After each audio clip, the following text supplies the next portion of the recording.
G'day. Today's special bonus episode is for music lovers, especially those who love K-pop. I'm going to be sharing how I discovered the world of K-pop music, what I love about it, and my first K-pop experience seeing bravegirls live in LA this past summer. You're going to see and hear some music clips from the show, including songs like We Ride, High Heels, and their #1 comeback hit, Rollin. We'll put links to the songs and videos in the show notes, so sit back and enjoy my personal K-pop journey thus far, and I'll be back at the end with a few closing thoughts. Cheers. My first K-pop experience with bravegirls, LA, Part 1. On Saturday, July 23rd, I got to enjoy my first K-pop experience seeing one of my favorite girl groups, bravegirls, aka BG, performed live in a packed house at the Ebel Wuxi Theater in Los Angeles. And it was the culmination of a 6-month journey that began for me this past February in the most unlikely way. Let me explain.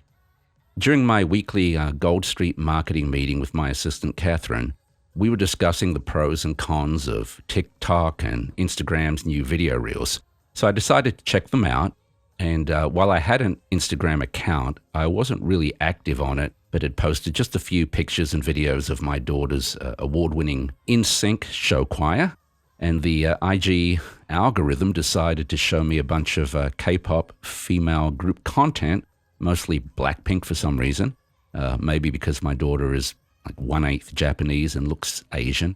So having spent a lot of my earlier life pursuing a music career as a songwriter-producer, I decided to check out their music on YouTube and watched a bunch of music videos and live concert performances. And next thing you know, I am hooked. And it was not just the music that got my attention, but the amazing choreography and high production values and just sheer amounts of video views. We're talking, tens to hundreds of millions, was staggering. And I was just wondered, why haven't I heard of these guys before? I don't know. But then the YouTube algorithm did its thing, and up in my queue popped a video thumbnail for another female K-pop group, bravegirls. With the click of a button, everything changed. Little did I know that I was watching a video that had gone viral, produced by a fan of bravegirls performing to a very enthusiastic Korean military, with quotes from current and former soldiers about how bravegirls' song Rolling had impacted them. And kudos to bravegirls for performing over 100 of these low-paying gigs to support the people responsible for protecting their freedoms. So more videos popped up, including High Heels, also performed for the military. And both songs were very catchy pop tunes. The girls were certainly cute, and their routines were pretty sassy, without the in-your-face, overtly sexual stuff we see in too many female artists here in the US and other countries. So after watching a few more of these performances, a video popped up called The Greatest Underdogs in K-Pop History, a story of bravegirls, telling the girls' heartwarming story of one of the greatest comebacks. And it turns out the group had been formed around, I think it was 2010 or 11, and gone through various iterations without any real major success. The current lineup was solidified in 2015, and the song Rollin had originally been released in 2017 with a pretty sexy visual concept, but had not been a hit for some reason. Fast forward to early 2021, and bravegirls found themselves on the verge of disbandment, with several of the girls having moved out of their dorms and contemplating, their next steps. Bravegirls visual member Yujeong is quoted as saying, "Nothing we do will work out, because nothing the four of us have done has worked out so far." And that line really resonated with me, as I know the feeling of failing, of trying so hard and doing your best work, but nothing really happening. You feel like you're wasting your life and question why you're doing what you're doing. And if it's time to just, call it quits and try something else. I'm sure most people can relate to this feeling at one time or another. And hearing this made me really want to, root for them because they had persevered through so much and they hadn't given up. Then something incredible had happened. That fan video of Rollin went viral and the girls' lives changed forever. The song that nobody outside of the Korean military seemed to have heard started soaring up the Korean music charts, going all the way to #1 and achieving the rare feat of a K-pop all-kill, being #1 on all 6 of the Korean major music charts. They also received their first ever music show award wins over the likes of Twice and other household K-pop icons. And the look of disbelief as the tears rolled down their cheeks on stage certainly melted hearts across the nation, and Brave Girls became the feel-good story of the year, in which COVID was still, or had still shut down most of the world. 4 women who didn't fit the young, ultra-skinny Korean beauty mold and were past their musical prime in K-pop years, approaching their 30s, had gone from obscurity and extinction to becoming one of the most popular groups. And after sacrificing so much for 5 years, with little money and at one time 4 girls in one dorm, yujeong, Eunji, and Minyoung could now live in their own place and enjoy life a little with some money in their pockets and a host of new opportunities for TV appearances, including music entertainment shows like Queendom 2, SNL Korea, a bunch of commercial endorsements in fashion, beauty, lifestyle, food and drink products in companies like Pepsi, and their own side projects on their social platforms.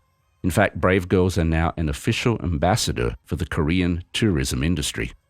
As I explored K-pop more, I discovered some great pop, R&B, and dance music along the lines of what I had loved and had produced myself in my short music career. The Brave Girls song We Ride was my absolute favorite, with its smooth R&B groove. And while I didn't know what they were singing about, save for a few English words and phrases that most K-pop songs have infused, I fell in love with the music, and something happened inside of me. I rediscovered the love and passion for music that I had lost and given up on to pursue more, responsible activities as a husband and father with a mortgage, grown-up stuff. So as I played along with their songs and others from my other K-pop fave, Twice, I started wanting to revisit some of my old songs and write and produce new music again. And a fire that had laid dormant, having been extinguished by financial realities of the US music industry and the recession and things, crash of 2008-9, was suddenly alive, and new opportunities and possibilities were entering my mind. Now, not everyone was as enthused. My family thought I was going through a delayed midlife crisis. Why are you watching all these girl groups and their BTS videos? Are you okay? This is weird. You're too old for this, etc., etc. And okay, I'll admit, the girls are beautiful, and the pure idol image is refreshing compared to, as I've said, the over-sexualized images we see here. But it really is all about the music, and people like Brave Brothers, JYP, and YG's Teddy Park are producing some of the best pop, R&B, and dance music there is. It's pure pop, with great grooves and actual melodies, something lacking in too much of today's music, in my opinion. Most of all, it's fun and lighthearted and brings joy to the heart in a world where people seem to be overcome by darkness because what they're listening to and watching is just making them more mad and sad and depressed and overwhelmed. And no, K-pop will not save the world or change your life. Only Jesus can do that. But it can lift your spirits and mood, and it's great to exercise too. In fact, my Brave Girls and Twice music playlists have helped me get into the best shape I've been in years, shedding over 15 pounds this year as I hike up and run up the fire trail here in Burbank to their up-tempo songs. Now, back to Brave Girls. It would be an understatement to say I was excited when I heard that they were about to undertake their first US tour.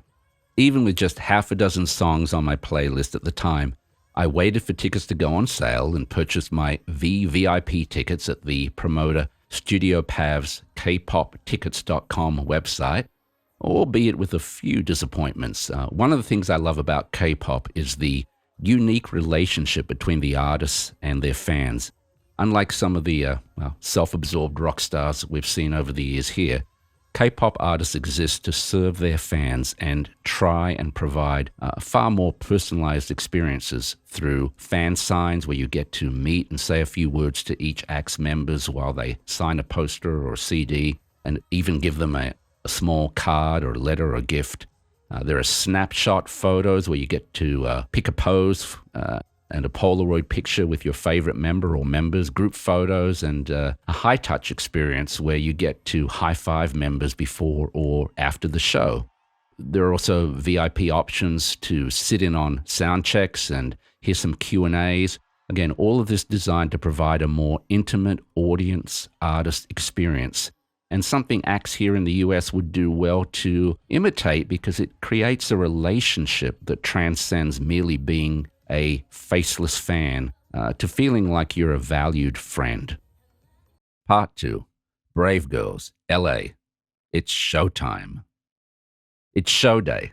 After working out, getting cleaned up and dressed, it was time to make the short 35-minute drive from Burbank to the quaint old Eagle Wilshire in Los Angeles. I wanted to get there early to avoid traffic and make sure I got a good parking spot, check in, and drop off my autographed poster and photo set and relax a little before making the line in my ticket purchase order.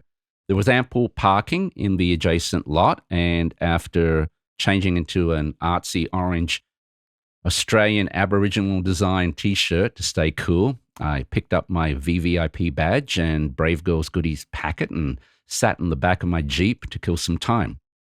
There I met Raul, a K-pop fan who had just ridden a couple of hours on his motorbike for the show. Raul was also a big Twice fan, so much so that he had traveled across the country and attended, I believe, 4 shows when they toured here back in the early part of 2022.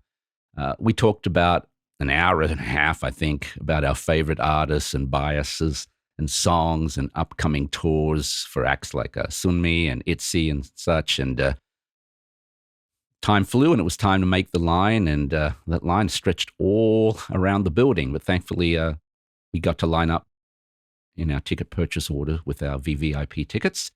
I was pleasantly surprised to see a very even mix of males and females of all ages and nationalities.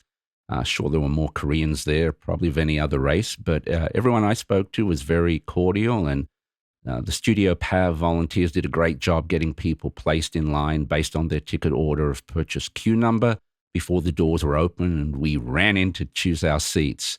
The EBL can sit about 1,200 people, with about 855 in the lower orchestra level, and another 168 plus on the balcony, which was open for the show. I was able to get an aisle seat about 7 rows back, and my friend Raul was 1 or 2 rows behind me on the aisle stage left. Brave Girls music was playing aloud as the crowd filled in both the lower and upper seating sections, and the audience's anticipation and excitement grew as we approached the scheduled 7 p.m. show time.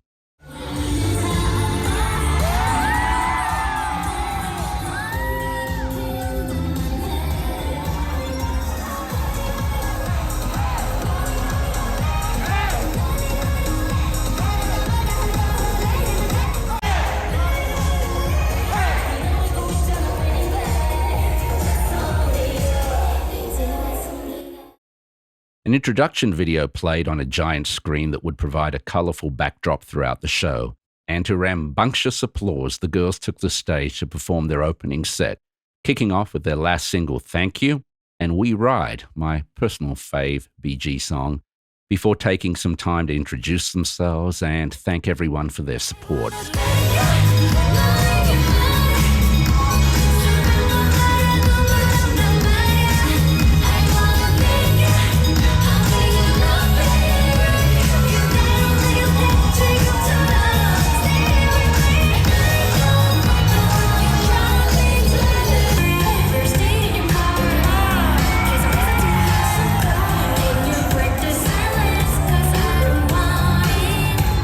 Radio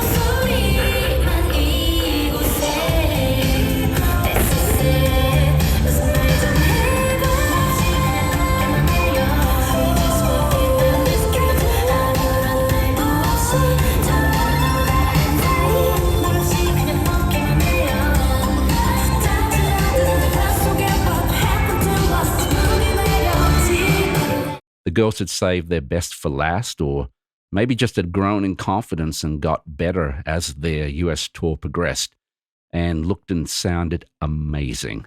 And despite the mass, the crowd were quite vocal as they stood in their seats, cheering and singing along with phones held high to capture the highlights. My new friend Rao was definitely the loudest guy in the room, bar none. I was a little more reserved, trying to conserve energy and get through the show massed. But feeding off the crowd, bravegirls gave a great tour finale performance with electric energy. From Rao's fave, Yuna, smiling and gliding across the stage effortlessly, like a fairy princess in a very cute black outfit, to Eunji's poised and stylish performance with her long brown-red colored hair flowing and skin glowing in her black shorts and top accented with a beautiful, lovely long scarf, to Minyoung showing off her vocal prowess as one of the best, and in my opinion, underrated lead vocalists in K-pop, strutting the stage as a blonde diva in a form-fitting black and white polka dot dress that really accentuated her lovely figure. And then there was Yujeong, a woman whose squirtle-like smile has captivated many hearts. Insert a fluttering heart emoji there. Rapping and dancing the night away. And I tried to film all the girls, but invariably found myself focusing on her while peeking over the phone to try and enjoy as much of the performance in real time as I could. The girls went through their first set, moving from their older mid-tempo Don't Meet and Do You Know?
To the newer upbeat, disco-influenced Love Is Gone and Fever, with Yujeong's fabulous rap from their last two mini albums.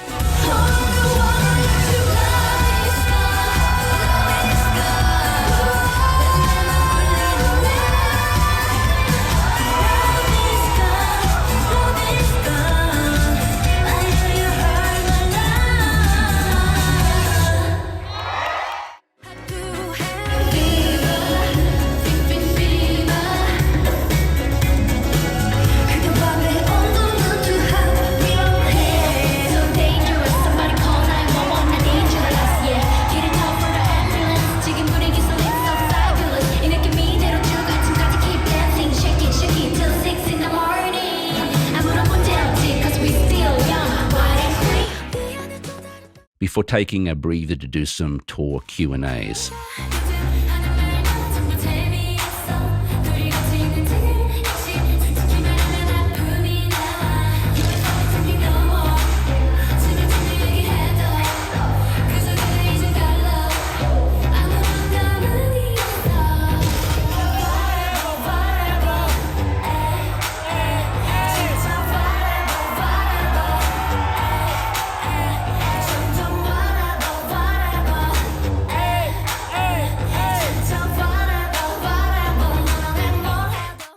In a funny moment, Yujeong and Minyoung were asked about what kind of show concept they would like to do for US audiences in the future, and answered they seem to want sexy. In America, I think Yujeong would be the one talking. 컨셉은 어떤 게 좋을까? 컨셉은 섹시!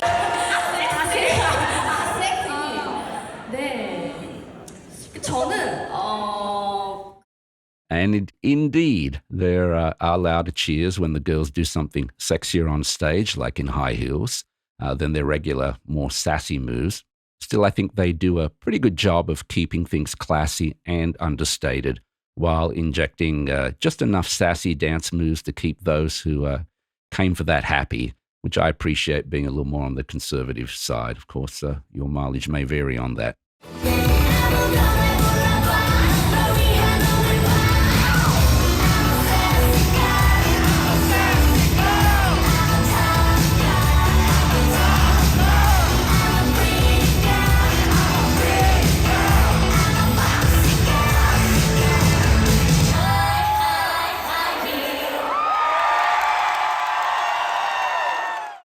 The second half of the Brave Girls show kicked off with the reggae rhythms of Easily.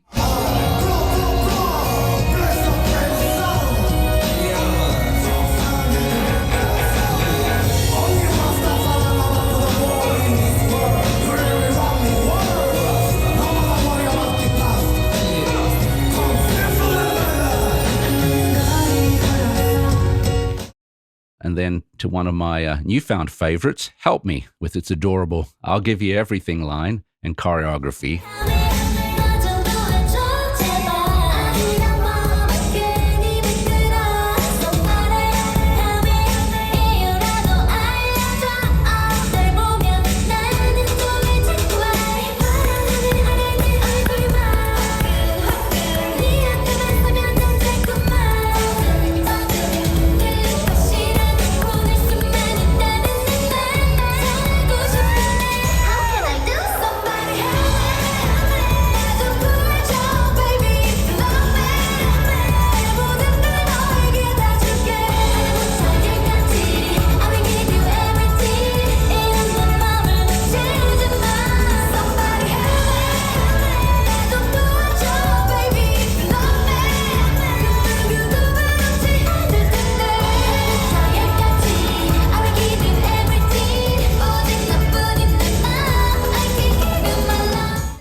Before the sexy, crowd-pleasing high heels with its iconic, I'm a sassy girl, I'm a tough girl, I'm a pretty girl, I'm a foxy girl lyrics and dance moves.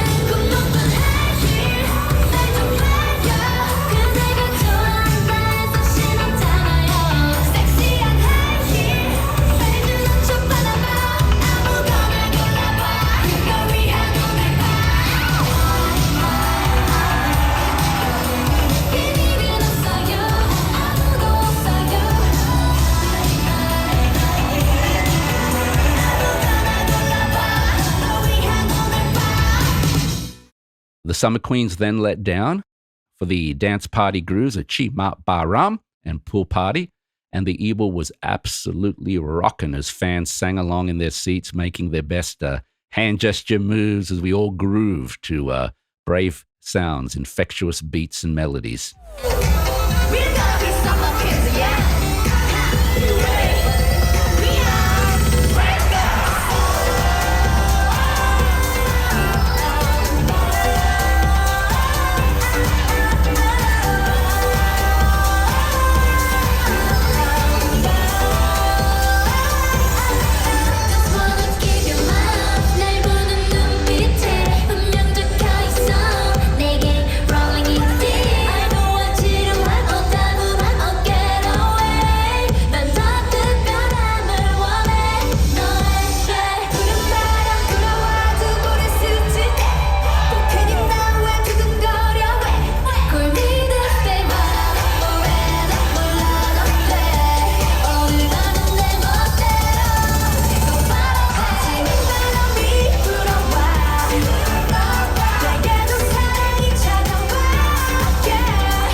I hadn't had this much fun in ages, and it looked like the girls were, quote, having a good time with a big smile, unquote, enjoying it as much as we did.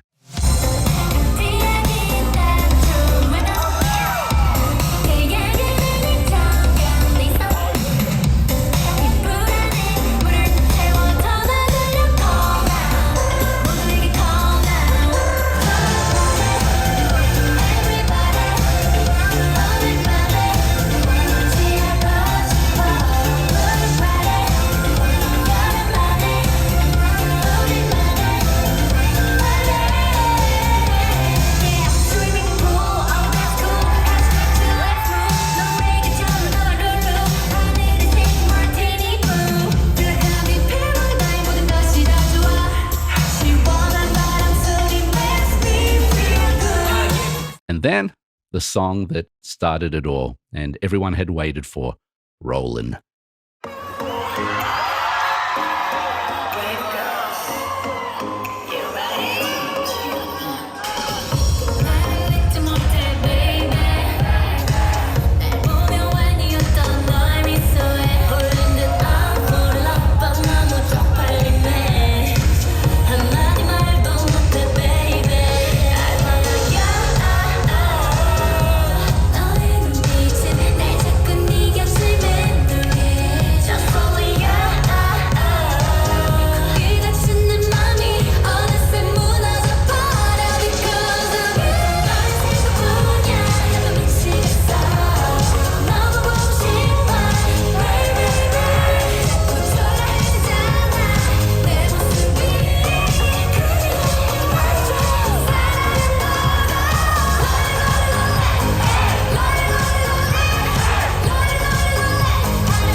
It was amazing to watch the crowd sing along, rollin', hey, rollin', hey, along with our beautiful, resilient, adorable, victorious, and entertaining brave girls in a beautiful unison that epitomizes the special relationship with K-pop artists and their fans, a relationship of oneness.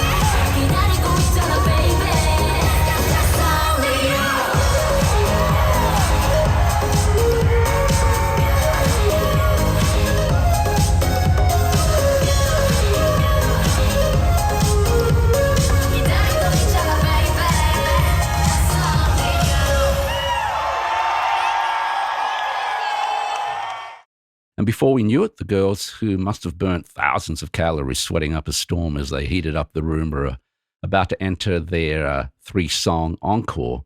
But before doing so, they took some time to share some final thoughts and feelings while catching their breath. And in a beautiful, poignant moment, lead singer Minyoung was overcome by emotions as she reminded people of how, they were on the verge of breaking up. And as she looked out at a packed house of, paying fans, she had to turn her back for a few moments to compose herself. And I can only imagine how she felt looking out and seeing a room full of appreciative US fans, many of whom can't speak a lick of Korean, like me, showering them with so much love and support, even with masks on for almost 2 hours. 여러분들이 아실지 모르겠지만 저희가 재작년까지만 해도 사실 해체 위기에 놓였던 그룹이었는데요. I'm not sure if you guys know, but up until last year, we were actually a group on the verge of disbanding. 좋고 행복한 일들이 일어나서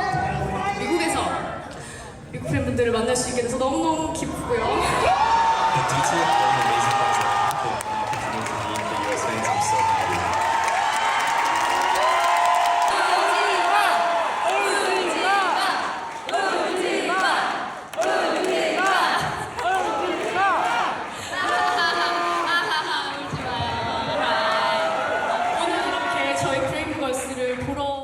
So then the girls performed their final set, which included Whistle, with the lyric, You Make Me Feel Like a Queen from Queendom 2, the triumphant Red Sun, which they also did a beautiful version of on Queendom 2 with the lyrics. I love this.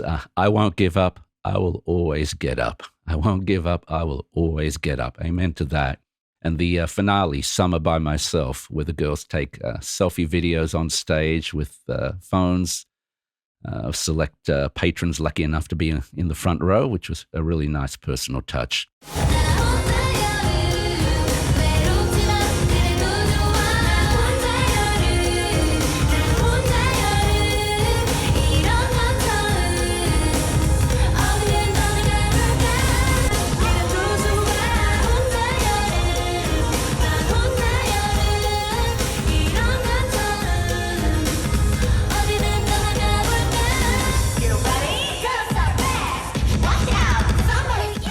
But before we made our way outside to head home, there was one final highlight, the high touch experience, where VIP ticket holders get to high five all the girls and try and say something short and sweet as we make our way out of the auditorium. And I absolutely loved this, but it was over all too quickly.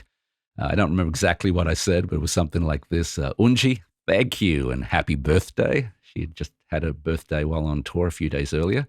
Yuna, thank you. And I love the longer hair gesturing. Minyoung, you sang your heart out tonight. And Yujeong, you're a star. And I had planned on saying something else to Yujeong, something like, I love your smile and spirit, but it would have taken too long. But it was fitting that Squirtle was the last in line and a great final memory for me to end a beautiful night and my first K-pop experience. And I'm hoping and praying the girls will come back soon for an encore performance, hopefully without masks, maybe at an outdoor venue, so they can see the joy and smiles on our faces as we sing along. And this time around with a fan sign and a snapshot option, along with maybe having some merch, T-shirts for sale, so we can show our support.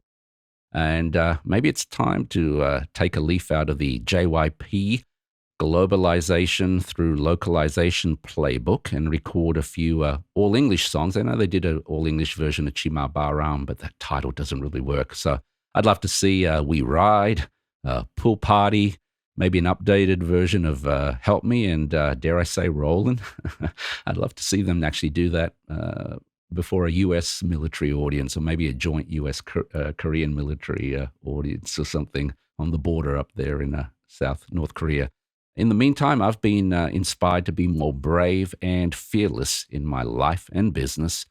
As I was in my mid-20s when I made the first of what was 4 annual trips to the U.S. for the New Music Seminar in New York, before I eventually moved there permanently in 1992 to pursue my dreams. And for that, I say thank you, brave girls.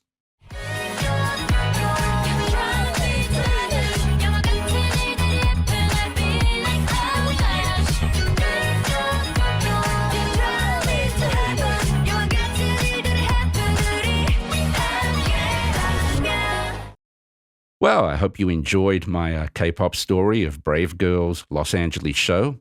I've said this before, but as a songwriter-producer, nothing gets my creative juices flowing like listening to great music, and BG's visuals and choreography was just icing on the cake. And I understand that K-pop may not be everyone's musical cup of tea, but I hope that you can hear past the foreign words and enjoy the great melodies and grooves and the fun spirit in which it was presented in, and that the songs and the videos might bring you some joy. So as we wrap up, let me ask you a question. What do you feel like giving up on because it just hasn't worked? What dream, what goal, what project that you've poured your heart into but just hasn't produced any fruit?